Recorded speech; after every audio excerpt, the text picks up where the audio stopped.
Hai grade 9, hari ini kita akan belajar tentang merasionalkan bentuk akar. Untuk merasionalkan bentuk akar, itu digunakan ketika you find the fraction from the root. Misalnya kita punya bentuk fraction dan di bawahnya itu ada bentuk akar. Jadi kita perlu lalui proses untuk merasionalkan bentuk akar. Jadi di sini bentuk pecahan yang berisi bentuk akar itu perlu kita rasionalkan. Nah, untuk merasionalkan ada beberapa hal yang perlu diperhatikan.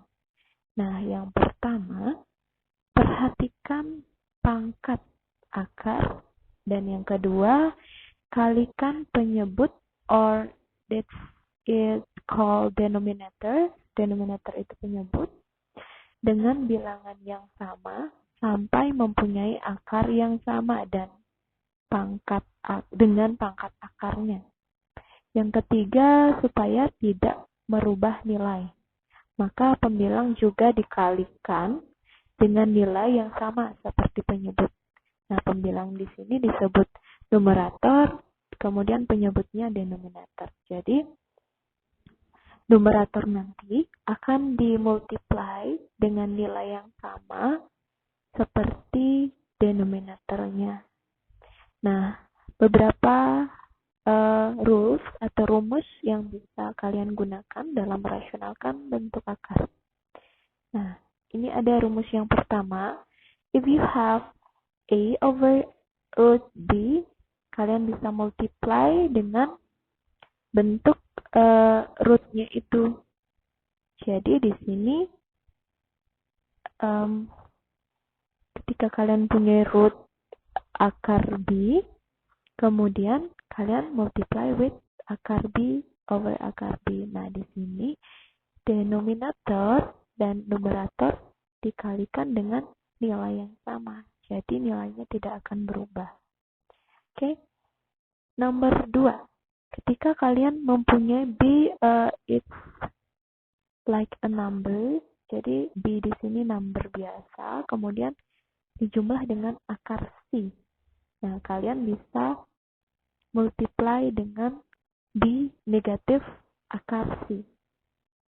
B minus akar C. Nah, begitu juga yang untuk yang ketiga, keempat, kelima. Kalau kalian mempunyai dua bentuk akar yang di subtraction or di addition, lakukan hal yang sama. Jika di sini addition, berarti di sini subtraction. Okay, before we start to learn about example, you must remember about A plus B times A minus B is equal A square minus B square. Jadi diingat lagi, this is from grade 8. Jadi hasilnya nanti adalah A kuadrat dikurangi B kuadrat. Okay, let's see example number 1. Jika Miss di sini punya 5 per akar 3. Nah, hasilnya nanti kita gunakan rules yang pertama, yaitu A per akar B. Jadi di sini 5 per akar 3 kita kalikan dengan akar 3 per akar 3. Jadi hasilnya nanti 5 dikali akar 3 it's equal 5 akar 3 dan akar 3 dikali akar 3. You remember about akar A dikali akar A itu sama dengan A, berarti akar 3 dikali akar 3 itu hasilnya 3. Or you can write like 5 over 3. Jadi 5 per 3 akar 3 hasilnya. Nah, kemudian untuk contoh yang kedua. Let's see, di sini ada dua bentuk akar ya. Yang di atasnya numeratornya bentuk akar, denominatornya juga bentuk akar. Caranya sama untuk merasionalkan.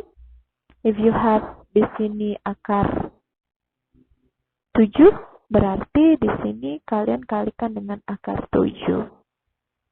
Jadi nanti hasilnya 5 akar 10 dikali akar 7 adalah akar 70.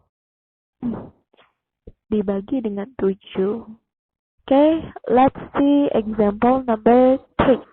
Nah, example number 3 masih sama ya. Dengan bentuk yang pertama tadi.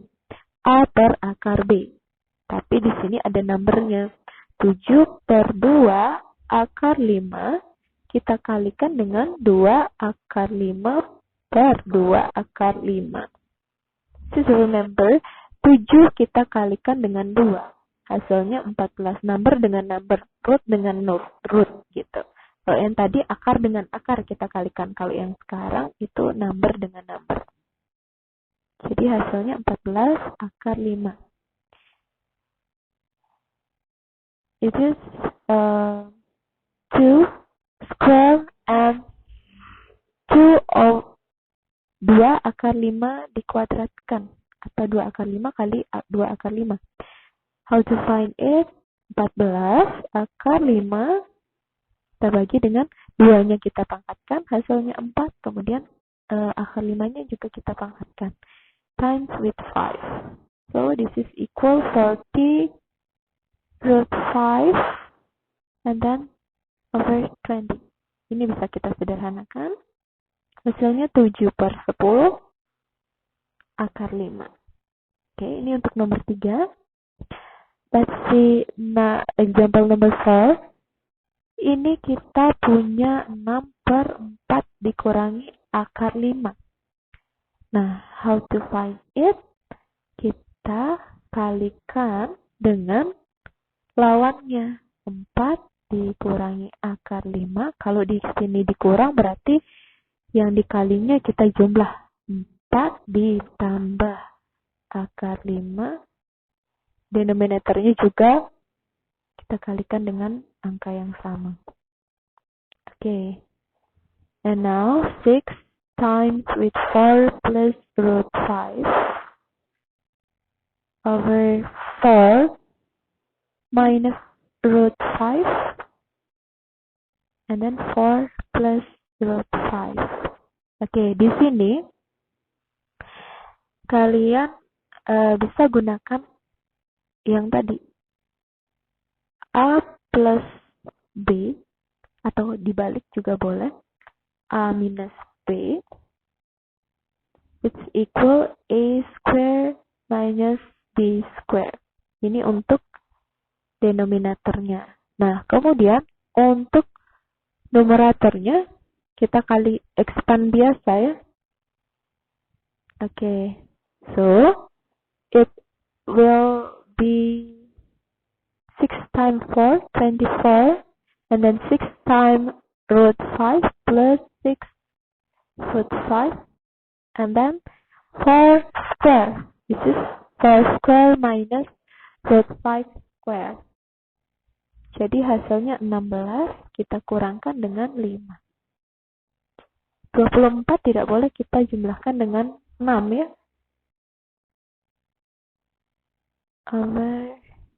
Okay, this is the answer for example 4.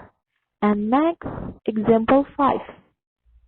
Example 5, 6 over 2 plus root 3 times with 2 dikurangi akar 3.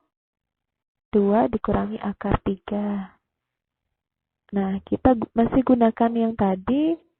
A ditambah B dikali dengan A dikurang B dikali dengan A ditambah B. Jadi sama dengan A kuadrat dikurangi B kuadrat. Ini sama juga, 6 kita kalikan. 6 juga kita kalikan dengan akar 3. So, it is equal 12 minus 6. And then 2 kuadrat 4 dikurangi 3. Biasanya adalah 12 kurang 6 akar 3. Selesai untuk example 5. And then example 6, kita kalikan dengan bentuk akar ya, dua-duanya bentuk akar. Akar 3 ditambah akar 15. Kalikan dengan akar 3 dikurangi akar 15. Akar 3 dikurangi akar 15. Jadi bedanya di sini dengan yang nomor 5 itu hanya di angkanya aja. Kalau di sini salah satunya akar, kalau di sini dua-duanya akar. Nah, kita kalikan, it's equal 6 root 3 minus 6 root 15, and then 3 minus 15. So, it's equal 6. Kita bisa kalikan. Nanti kita bisa sederhanakan ya. Ternyata tadi tidak usah dikalikan dulu. Oh, sorry. Ini harusnya 5 over negative 12. So, it's equal negative a half times with akar 3 dikurangi akar 15. Oke, ini untuk example yang number 6. And then example number 7. Hampir sama dengan example yang tadi ya. Cuma di sini subtraction. 6 akar 15 dikurangi akar 3 ditambah kok ditambah? Dikali ya. Sorry. Kita hapus dulu. Times with akar 15 ditambah akar 3 per akar 15 ditambah akar 3. Oke, it's 6 dikali 15 ditambah akar 3 dibagi dengan 15 dikurangi 3. Ini langsung ya. Akar 15 kuadrat itu hasilkan 15, akar 3 kuadrat itu hasilnya 3. Jadi yang digunakan adalah aturan yang tadi, A plus B dikali A minus B sama dengan A kuadrat dikurangi B kuadrat. Oke, next kita sederhanakan lagi. 12 dikali akar 15 ditambah akar 3. Oke, ini kita sederhanakan. 1/2 dikali akar 15 ditambah akar 3. Oke, ini untuk example 7. And then example 8. 7 2 akar 3 dikurangi akar 2 dikali dengan kebalikannya. Cuma di sini menambah number di depan root-nya kalau dibandingkan dengan example 7. Jadi di sini 2 akar 3 ditambah akar 2 dibagi dengan 2 akar 3 ditambah akar 2. Kemudian kita kalikan. Jadi hasilnya nanti 7 dikali 2 akar 3 ditambah akar 2 dibagi, ini kita kuadratkan, ini juga kita kuadratkan. Hasilnya 2 kuadrat 4 dikali 3 dikurangi akar 2 kuadrat adalah 2. Jadi 7 dibagi 4 kali 3 dikurangi 2, 10. 2 akar 3 ditambah akar 2. Oke, finish untuk yang nomor 8. Dan next yang terakhir. Ini penjumlahannya. 7/2 akar 3 ditambah akar 2. Kalau tadi pengurangan atau subtraction, kita kalikan dengan addition. Kalau yang ini addition kita kalikan dengan subtraction-nya. 2 akar 3 dikurangi akar 2 per 2 akar 3 dikurangi akar 2. Jadi nanti hasilnya 7, 2 akar 3 ditambah akar 2 dibagi dengan 4 kali 3 dikurangi 2. Hasilnya sama ya, 7 per 10, 2 akar 3 ditambah akar 2. Nah, bedanya dengan yang ke-8 tadi. Oh, sorry. Di sini harusnya dikurang ya. Dikurang. Ini juga dikurang. Oke, bedanya cuma tanda di sini dengan yang nomor 8 jadinya. Oke, ini semua tentang merasionalkan bentuk akar. Jadi intinya, kalau nanti dalam bentuk fraction, di bawah atau denominatornya tidak boleh ada bentuk akar. Jadi kita harus rasionalkan bentuk akarnya dengan rules ini. And then remember about a plus b as a minus b is equal a square minus b square. Oke, sekian untuk video ini. Semoga kalian bisa paham ya. Dan kalian bisa ulang-ulang kembali. Oke, bye.